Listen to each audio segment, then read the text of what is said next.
parecen que tiene plaquetas bajas, con estas entidades que son muy sencillas de recordar con lo que os voy a decir. Síndromes microangiopáticos, PTT y síndrome hemolítico urémico. No hay prácticamente nada que estudiar. Nada es nada, no poco, sino nada. Nos lo dice todo el nombre de las enfermedades. Lo primero, no intentéis separar una de otra, es decir, aunque ahí os lo ponga un poco, ya veis que en el cuadro hay cosas que es común a las dos, hay cosas que es como un poco separada una de otra. Antes se consideraban dos enfermedades diferentes, hoy en día ya no. Hoy se considera probablemente que sea la misma entidad y depende de la forma de presentación, pues la llamamos PTT o lo llamamos síndrome hemolítico urémico. Pero fijaros que, insisto, se saca todo con el nombre. PTT, ¿qué significa eso?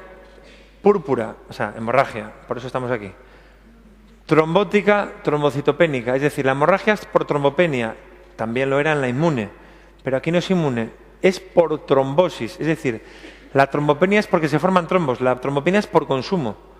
Se forman trombos, se consumen las plaquetas, hemorragia. Además de síndrome hemolítico urémico, es decir, anemia, incluso asociada a anemia, claro, anemia hemolítica microangiopática con los esquistocitos y con uremia, con daño renal.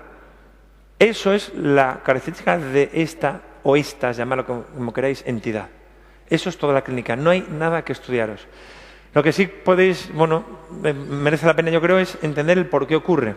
O sea, el problema fundamental está en eso, en que la trombopenia es porque se consume. ¿Y por qué se consume? Porque se forman trombos. ¿Y por qué se forman trombos?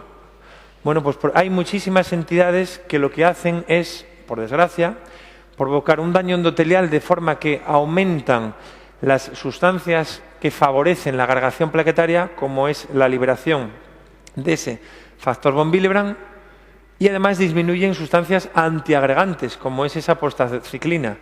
Bueno, pues las dos cosas juntas hacen que se formen los trombos y por eso aparece el consumo de plaquetas.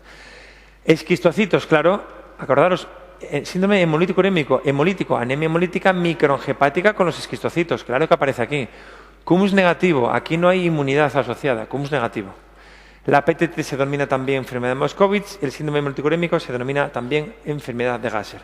Yo digo que la clínica es la misma para las dos, exactamente igual, no podemos diferenciarlo.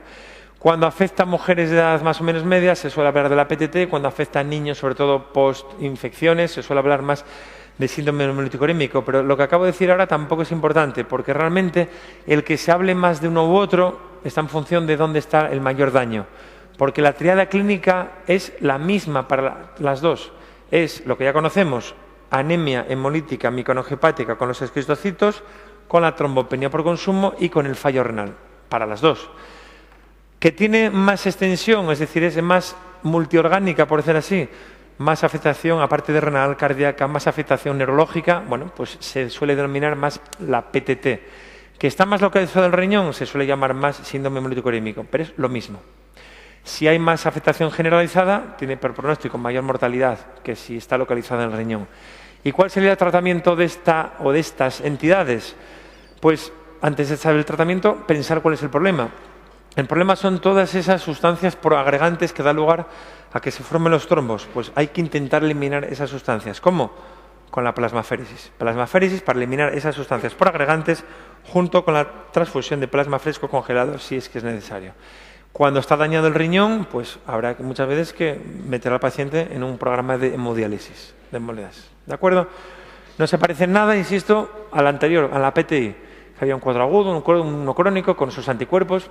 No se parece en nada, pero les gusta confundiros eso con la PTI y la PTT. Y recordar que ese síndrome hemolítico urémico que acabamos de ver ahora mismo es la causa más frecuente de insuficiencia renal aguda en los niños, que no es, gracias a Dios, muy frecuente.